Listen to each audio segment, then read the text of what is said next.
Hello there, welcome to my guide for races in Songs of Syx.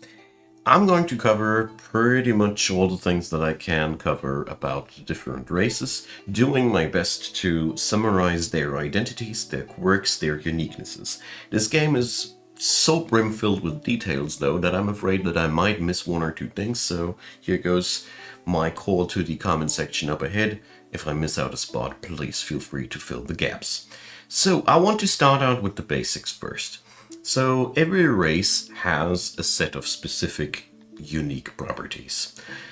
We can check this out by pressing the question mark next to the specific race. They have all a different relationship towards other species that we can check out here. They all have a preference for specific biomes on the map, food and drink preferences, building preferences, road preferences, furniture. They like all different things, and most importantly, down below, we can see which kind of work they like or dislike, and which kind of work they excel or are horribly bad at. So these informations are vital. The rest of the information is hidden here inside these screens. Basically, whenever there is a bar behind it, it might be worth mouse overing it and checking out what it does. I've learned a lot of things by just researching it like that, and it is my interest here to share these things with you. And that all being said, we're going to start covering the different races now with all their uniquenesses. I want to start out with the Amavias. So the Amavias are one hell of a xenophobic race. They pretty much hate everybody except for their own race. The Garemi seem to be the only ones they can somewhat get along with, but in all honesty, if you are playing an Amavia city, you should really stick to Amavias, because it doesn't pay off to not even go for the unique mythological races when it comes down to acceptance. They love hot climates. They hate cold climates. Totally. They have a little bit of a overweight towards the evil gods, so that's a little bit of an interesting caveat here. And they have a very deep relationship to fish. Apart from that, they love eggs, and they can cultivate the animals that provide these really good, and they drink any booze. They have a very special trait that they love mud buildings. That is a blessing and a curse at the same time, because mud buildings take a lot of time to build, but they are completely free to build. There is no resource necessary except for workforce. That's a pretty interesting thing, but if you have the materials available, you can also go for the grand buildings. But I've counted the arrows. They love both equally the same, which is amazing and pretty cool. We have now with version 66 a lot of roads available. They love the bricked road, which is a pretty cheap thing to acquire, very early to unlock. So they have a very strong side on city development, as you really need only a little bit of stone and you get all the fulfillment for how the city looks material-wise. Furniture-wise, they have a nice spread, and somehow they like to furnish their rooms with fish. Don't ask, it's a specific thing for themselves. They have a little bit more fighting force than other races, and apart from that, it's interesting and important to note that they are a little bit prone to criminality, but they are very sane of mind. So insanity does happen very rarely among these. They live 150 years, but they age only to maturity after 80 days. Mind you, that is 5 years, yes, 5 years in Songs of Syx time. That's a lot of time for one Amavia to grow up, which is something worth noting. Employment-wise, they really suck at farming. As you see there, there's only husbandry for the Globdian and fishing, what they really excel at. They love, though, working in the hatcheries, working in the medical departments, and apart from that, they only love fishing. That's, they're pretty normal in the rest of their things. What I personally found very unique about the Amavia is that they, like I said, they furnish their homes with fish. That's one thing that I really found quite strange. But they also grow happier the more fish you have stockpiled, which is a pretty interesting thing. And unlike any other species, they need fresh water around them. So if there's not enough fresh water, around their whole city, they grow unhappy. That is a really nasty thing because that means you'll have to build canals all over the place because you need to spread the water through the city. Otherwise, the city will grow less and less attractive the more the further you go away from the water. It's a very interesting challenge, and I really, really appreciated that. Apart from that, there's not that much more to say where they are different from other species besides that. No, haven't found any particular other weirdnesses among them in that regard. Okay, moving over to the Ketonians. The Ketonians are very peaceful people, and they are getting along nicely with anybody except for the evil races. Amusingly enough, they have not much of a preference for the humans, but, well, that's the only thing. They thrive in temperate and hot climates. They don't like the cold climates yet again. You have a food preference for vegetarian stuff. They love to be outdoors, which is an amazing trait, so you can make houses without walls, and they love it, although this is degradation-wise a bad idea. Wooden buildings are excellent in their regard. That makes them also very eager and easy to please. Religion-wise, they are totally not nudged towards craterism, so you can pretty much leave out any other religion if you're maining this race. They also love cobblestone roads or forest plazas, which are, if I remember correctly, just a little bit more of a splice off of the luxurious roads. This is again something that is easy fulfillable with a slight upgrade in the later stages of the game. When we go down to the physics part, they are really, really average. They grow pretty fast, but what's here quite interesting is they are very, very lawful, so they are not often to commit crime, and they have a positive rating in the submission department, so they are among the most easily enslavable races in the game. They also excel at farming. They are not only good at it, they love it. Except for herb and mushroom farming and orcharding, they love all those things. The downside there is they suck at crafting. Big time. If you start crafting furniture with Ketonians, you will know what the meaning of slow production means, because they are really, really that slow at it. They are slow at pretty much any critical industry in the early game, therefore it pays off to pair them with different races because they are really quite bad in this department. Apart from that, they're really good at fulfilling food things. When it comes down to their overall profile, you notice that food bias. They are heavily influenced by the amount of food, and more so, they have a ration counter. So the more rations you have on the Ketonian side, the better. What's also important to note is that they are immune against noise pollution, so they don't care about that. They don't care about that at all. You can't put them directly towards the crafting shops that they suck at using. It's quite the irony, isn't it? But, well, apart from that, they love harmony. That means planting trees makes them happy in terms of the environment fulfillment. That's pretty cool, because that means you can put up decorations that only need flat-out timber. Pretty powerful, pretty neat.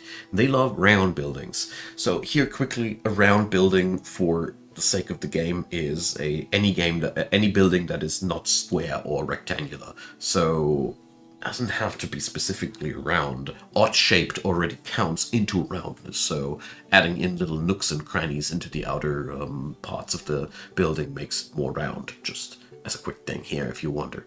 So harmony exuding things, trees specifically are even another booster, and yeah, that's pretty much what I learned about these. They are eager to be indoctrinated even, so yeah, don't need to say more about that, except for they are really, really good at producing food. That is a main identity of theirs, and can be really, really useful. Dondorians next on the list. They are the Songs of Six dwarves. They excel at being friends with anybody but the evil races. They can be even friends with the Amavia, but the Amavia won't be friends with them. Now, they are absolute Athuri worshippers. They don't have too much of a cradle worshipping. So if you pair them with Ketonians, you have both good gods together. Food-wise, they love bread, fish, and mushroom, so they are pretty easy to please, especially since bread is easy to produce, although mushroom is a pain and rare to produce. Now, drink-wise, they prefer the grain booze. Nowadays we have two types of booze. Who knows if that's going to be more over the course of the time. With version 66, as I'm recording this, it is like that. They are also loving mountains. That means building your city inside of a mountain does make the Dondorians happy. So try to make the workshops and the apartments that host the Dondorians, if you can, host them inside of a mountain, and they are super happy. Happier even than with a building made out of cut stone. That's pretty interesting.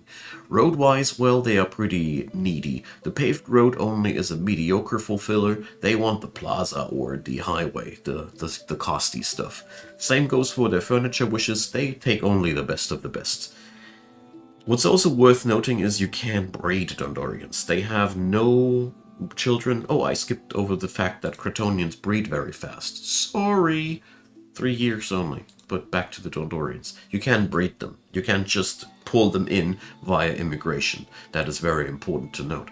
They are a little bit more powerful in combat, and they have a really, really sturdy morale. So what's left to say is that they don't go insane, like ever, basically, and they hate being enslaved. Pretty much so. Work-wise, they excel at mining, but amusingly enough, they hate it the dirtier it gets. They hate coal mining the most, but they're really good at it, and they love Sithalon mining, because they're good at it. But all in all, when you want to make your Dondorians happy, put them into gemstone or Sithalon mines, but you can facilitate their bonuses in mining very, very good. And they are natural-born crafters. They are therefore a natural-born partner to the Ketonian species, in my personal opinion, because they pretty much, well, you know, the one guy sucks at farming and the other guy is good at crafting, and they're good at pretty much everything the other one sucks at. So that's a pretty good pair. The Dondorians also have a love for Sithalon in their environment. So the more Sithalon you have banked, the happier they get. Keep that in mind, that when you have stockpiled some and you use it up, it makes them unhappy. They also have a very interesting caveat, as they like noise. Unlike any other species in the game, they go happy if there's noise around them. So feel free to drop them down next to the workshops, because that's where they love to be at. Apart from that, they're pretty standard. There's nothing too unusual about their preferences and the rest about it. At least I haven't found anything. That doesn't mean anything. This game is really good at surprising me with details that I overlooked at some point. Now, Garemi. The Garemi is the natural-born killer. The Gardemis are growing fast, but more about that in a second. They pretty much only get along with Argonash and, well, Amavia, but the Amavia, again, don't like them. You know the deal. Amavia hate everybody. But either way, they are enemies to any other sentient species out there. They like it warm, or if it has to be temperate, they can... No, they don't like it cold. Food-wise, easy to please. Meat. If it comes from land or sea, doesn't matter. Drink-wise, again, easy to please. They love, like the Dondorians, to be underground, and they like, apart from that, stone buildings, so this is also, again, easy to please. They have a love for anything exuding dread. That is a natural thing. Here again, furniture-wise, easy to please. You see there is a pattern behind that. Here, they grow fast. Only 1 year and that thing is mature. They are really good at combat because they have natural piercing damage. That is really, really nasty. They don't need a weapon to be deadly. You can feel the Gardemi and just send them in there without weapons, and they can't kill somebody, unlike other species. So that combination of being breedable fast and being good at battle is very much their identity. They are also pretty good at mining, which is pretty nice to know if you want to facilitate on that. Can bring you in some riches or whatever you want to do there. They also have the uniqueness of the Baltic crawlers. Baltic crawlers are a animal that only the Gardemi use. It is really good at providing what they like, meat. And yeah, you see that they suck at pretty much everything except mining and meat making and fighting. That's pretty much their identity. So you notice that they have a love, wait a sec, here in their environment for dread. That's the highest dread meter you will find out there. And they also like to eat other species. That is also something worth noting. Apart from that, they like to have a meat stockpile, and they like to be militaristic. And unlike all other species, they also like humidifiers. These are unique decorations that you can build down there here in this menu. Everybody else hates them pretty much. Oh, alright, Argonash liked them too. But that's a pretty much a Gardemi thing. Apart from that, well, what can I say? They're the natural born fighters, and if you want to have a warfare city, the Gardemi are a safe bet if you want to pull it off. Oh, I forgot to mention the religious bias, 100% evil. Eminian and Shmaelor are the two gods that they worship, and they are perfect for an evil run as well.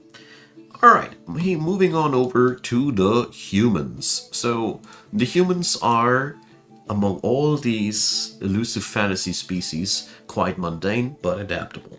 First of all, they are one of the few species that can live somewhat in all climates, which is really a good thing on its own, and they get along with everybody. You can put humans together with anybody and they won't go mad because there's some Gardemi, Argonash, or whatever in their vicinity. This makes them very easily pairable with any other race, because when there is a majority of humans, they won't go nuts if you start adding in all manner of different species. They are therefore really good for melting pot societies. Either way, religion-wise, they lean into all four directions as well, with a slight nudge towards authorism, but apart from that, here again, we have compatibility into every direction. Food preferences, they are really struck with the problem that they can't provide eggs well for themselves and mushrooms well for themselves. Bread and meat they are pretty good at providing for themselves, but they rely very much on other species to fulfill their other needs. Building-wise, they love the grand buildings, and they can live with stone and wood, but yeah, they have a costly taste in that regard. Same goes for the roads. They have the same needy things going on for themselves, like the Dondorians. They're only happy with the best of the best when it comes down to roads, as you see there. Also, they have again here a costly taste in furniture. Dondorians and humans are pretty comparable to one another, except for when it comes down to behavior. Humans have a bias to be criminal and a bias to go insane more often. That's a pretty nasty combination, given the fact that they take pretty long to grow up and they only live 80 years. So that is one very specific human dynamic that you have to live with. Low lifespans and long infancy times. So that's one really specific thing. When it comes down to the employment, humans are really versatile. They don't suck. They don't suck at anything except for they hate working in some places extremely. Like mining is something they really don't like if it ain't something super valuable, but they are really good at farming, and that makes them very easy to survive. And they are also exceedingly good at science, which makes them really nice to have for any city, in my personal opinion. When it comes down to specific caveats, the humans have a specific love for gemstone, which is unique to them. So bank up gemstone and the humans in your city grow more happy. They have a love for awe and pretty normal things. They dislike cannibalism, don't mistake that meter here. And apart from that, they are pleasantly mundane when it comes down to all the other fulfillment things. Their big downside is that they live not too long and they have a habit of behaving badly, but they are excellent researchers, and that alone, oh, and administrators, that's also very important to note, which alone makes them really, really nice to have in a city. And now let's talk about the Tilapi. The Tilapi are cannibal elves. Yeah, I want to summarize that. Oh, matriarchic cannibal elves. All right, that's a deal. They don't get along with anybody else. That makes them very similar to the Amavia, but their preference is only at 40%. That is not as much hate for all the other people as the Amavia have in store when you check it out. The Amavia hate is even 10%, so that's a real big difference in room temperature. They are very adaptable temperature-wise. They like forests, very important to note, and they have a strong favor towards craterism. They have a very easy food preference bill. Meat and fruit is very easy to provide. Egg is a little bit of a challenge, but whatever. They love outdoors and wooden buildings, so the environment of a Tilapi city is really easy to construct, and they are very happy with cobblestone and dirt road even, and they only take the upgrade to the Forest Plaza, which makes it again very, very low cost in terms of effort. Their furniture is also very pleasant. You know, these are all easily acquirable things, and making a Tilapi citizenship happy isn't too hard. They are growing fairly fast, only with 64 days to infancy, and they have an exceedingly high morale, sorry, and they have a natural bias towards archery, because as you see there, it's a little bit higher than with other species, whereas I forgot that Amavia are a little bit on the fighter side naturally. I'm very sorry. Like I said, it's a lot of data. When it comes down to crafting, the Tilapi are really natural-born foresters, natural-born husbandry workers, and they are really good at farming the fruit that they like, but only in orchards because they are forest children. The regular farming is not their specific strength.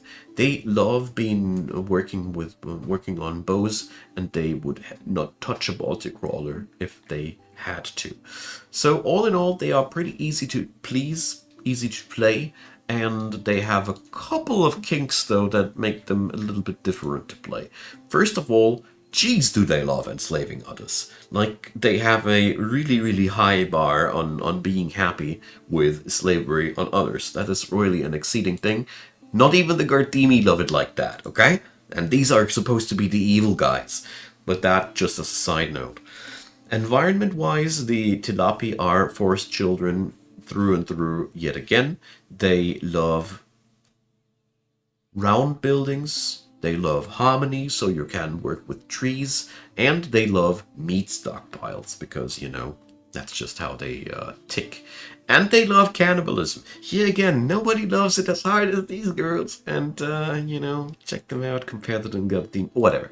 I'm just stating facts here.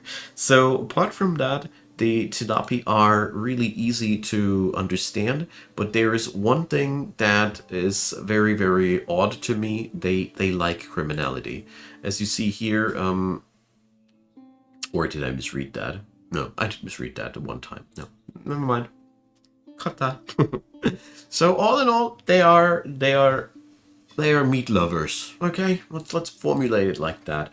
Their major identity is that you can easily enslave others and utilize them well, and you have a population that does not have any big needs in terms of stuff that you need to put into housing, environment, and whatnot. That's really, really a strong side of theirs. They are really versatile and adaptable.